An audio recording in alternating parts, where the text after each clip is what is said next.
Hi, welcome back to the Barrel Proof Baseball Podcast. Today, we've got a bottle review coming up, and I'm super excited for this one because this is one I've been waiting to do, probably way too long, and I probably owe an apology for not getting this one out sooner. But I'm really excited to get this one out. So today, I'm going to go over some of the bottles that I've got from BR Distilling. BR Distilling makes Blue Note Bourbon, as well as Riverset Rye. Now, I've already interviewed Macaulay Williams and Kelly O'Shea from BR Distilling. So go back, watch that episode. And in that, you will learn more about BR Distilling and the brands that they've got with Blue Note and Riverset Rye. A little bit about the Memphis influence of their brand. Learn a whole lot from both of them. So I think that's an episode that, to be honest with you, it's been highly underwatched and under downloaded. And I'm not happy about that, people. We got to do better because this is a very good whiskey. And I think what's going to happen is you start seeing right now on different social media, like especially Instagram, has become really big for bourbon groups or people that are into bourbon and stuff. And I feel like the popularity of Riverset Rye and Blue Note are starting to just blow up. I really think that you're going to want to try these. They're available online. You can get them through their website. Sealbox, Drizzly, I think they all serve as like a third party delivery, I believe. But you're going to want to check them out because if you're not in an area that you're going to be able to find this on a shelf, you need to get your hands on this. I will fully, openly admit that I am a total fanboy. I'm in on these two brands. So I don't care if you think I'm skewed with my opinions on them. They're my opinions and it's my podcast. So whatever, dude, do what you want. Here's where we're going to start. Okay. We're going to start with this one here. It's almost empty. Okay. This is their leading SKU right now. This is their Juke Joint. This is about a $30 bottle. Now, I'm not going to taste through all of these right now because we'll be here way too long. I have tasted this, as you can possibly tell, and I'm not going to pour any more because I have to buy more, and I haven't done that yet. So I'm not going to finish this off. But the Juke Joint whiskey, okay, $30. This is a really, really nice everyday pour. 93 proof.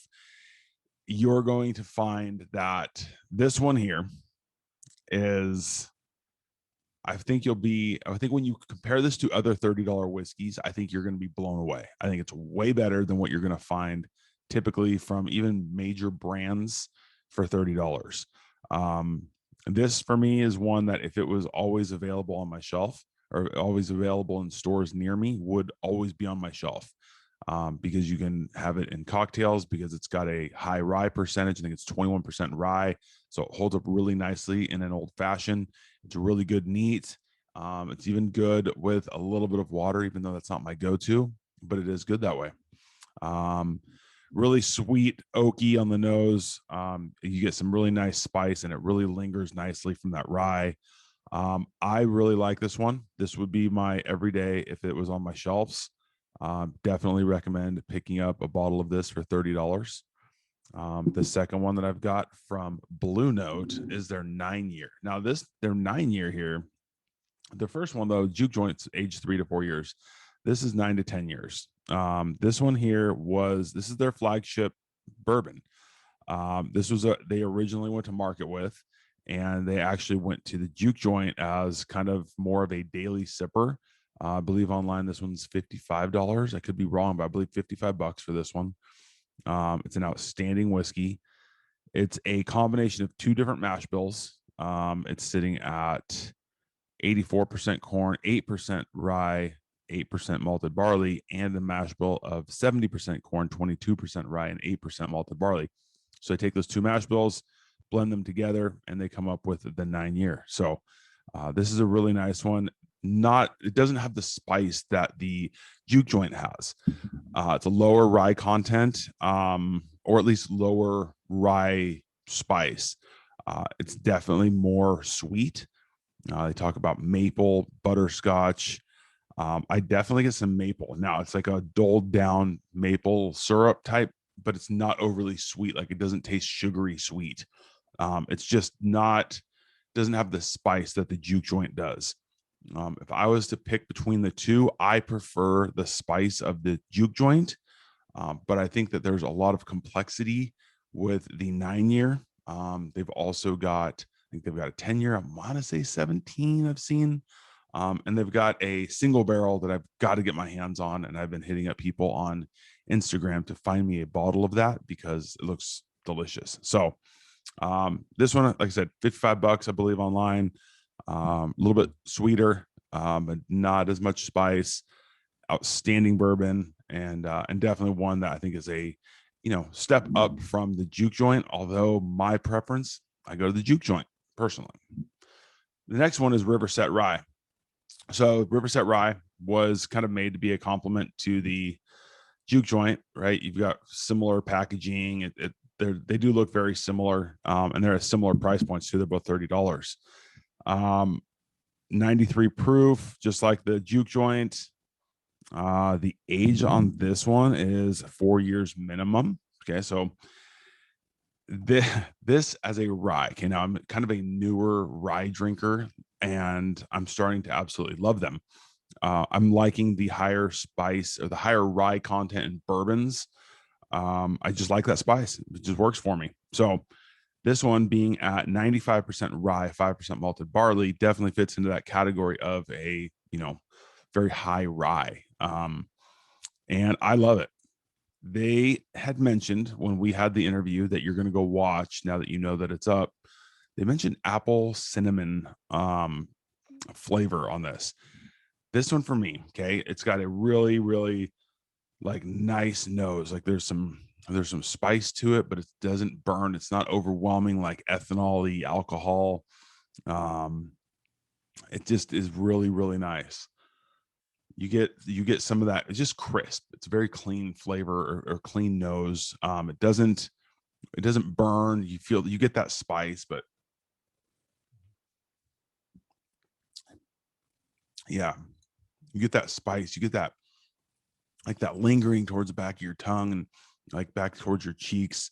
Um, but it's not overwhelming with that rye. And I love the rye spice, but I think sometimes that spice can just get to be like overwhelming in terms of it's just spice and it loses flavor. This one to me, I don't get as much cinnamon. I can get like almost that apple pie type of a flavor, which doesn't suck. If you don't like apple pie, we shouldn't be friends. So I would definitely go with like an apple pie, and it's got that spice. You don't pick out. I don't pick out like straight cinnamon. It doesn't give me that cinnamony type of a taste. Um, but apple pie with a little bit of spice, and maybe it's because they said it, and I just can't get past it. But I'm sticking with it because when I taste this, when I smell it, I get apple pie. So I like apple pie. I'm gonna stick with apple pie for this.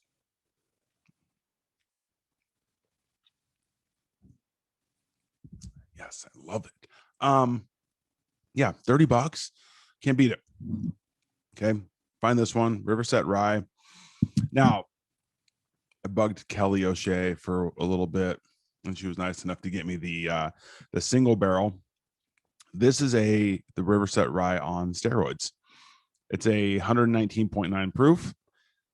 I would say the tasting notes on this compared to the regular Riverset Rye are very, very similar. They are, I would say, intensified a little bit. It's not overwhelming. It doesn't drink like 120 proof. I think for a lot of people, when you get to that 120, like you're starting to really get into that high proof area, and it doesn't drink like that. It's dangerously delicious in terms of, not burning. It doesn't have that burn where you feel like you have to really slow down and enjoy it because of the overwhelming proof. It's not like that. It's like the Riverset Rye, but just more flavorful. So I love that. I love that about this one. I think that I don't know the price on this. I'd have to find out, but like I said, there's this version of this and the Blue Note Juke Joint. That's the one I have to find. I need to find that one. So if anybody sees this, has access to that, let me know, and I will gladly exchange that for cash money. But the Riverset Rye single barrel is incredible. All of these are incredible. I personally feel like these brands are just going to blow up. It seems like it's gaining popularity. More and more people are getting it. There's groups getting single barrel or barrel picks. I mean, I get it. I totally get why. And I think part of it too is like having conversations with Macaulay and Kelly. I think you understand that you see the people that are behind the brand, the business side of it, and then the making of the whiskey, and like they're so passionate about it, and they're so convicted in making good whiskey. Like that is it's a like almost an obsession for these people making good whiskey. Macaulay Williams is like, this dude is so dedicated to making good whiskey, and he really truly believes that this is going to just blow up and be a massive national brand. And I don't have any doubt that it's going to happen. Listen to the episode and listen to the way he talks about Blue Note and about Riverset Rye, and like there's no way you can't believe that this won't take off, and just absolutely skyrocket. The Dogecoin of whiskey, we'll call it that. I missed Dogecoin, damn it. Anyway, neither here nor there. It's a different episode. Check these out. Okay, so what I've done is I've been going on my 20 to 80 scale, like my baseball scale, because this is baseball and whiskey.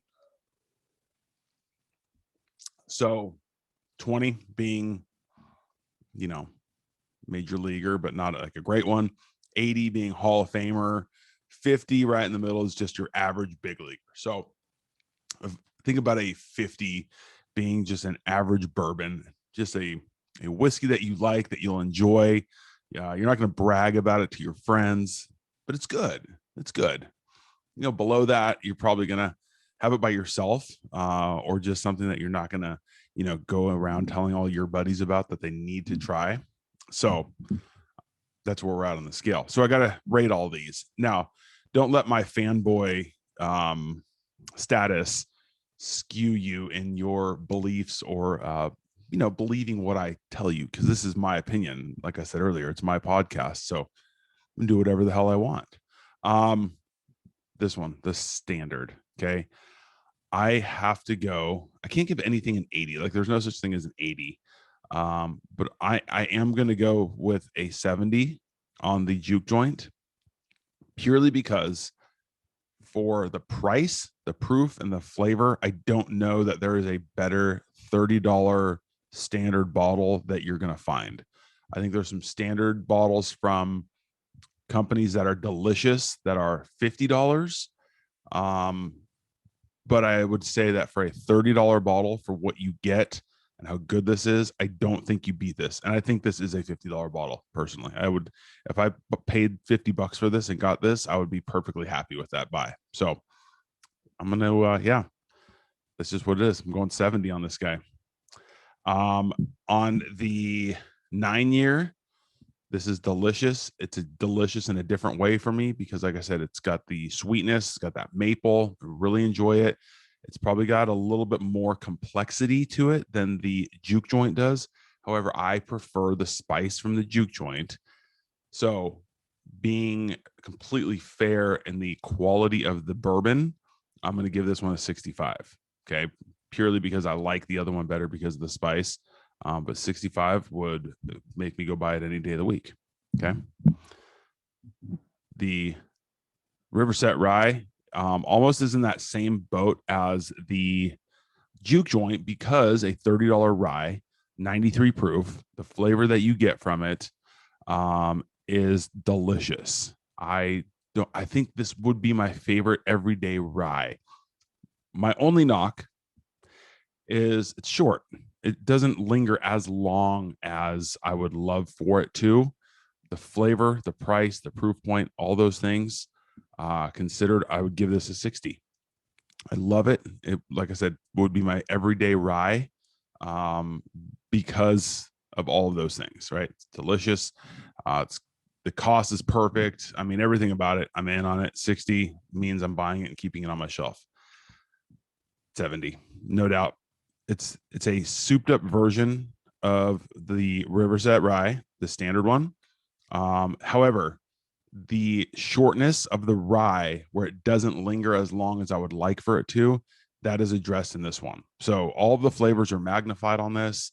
The lingering, taste, the lingering feel in your mouth, boost this one up to a 70 because, like I said, I love the regular rye, but this one, taking that flavor and just intensifying it, I think boosts this one to a 70. So I've not given anything over a 65 yet, and so we've got a 65 and 270s out of this. So I'd jump on these. I think they're gonna be flying off the shelves sooner than later if they're not already.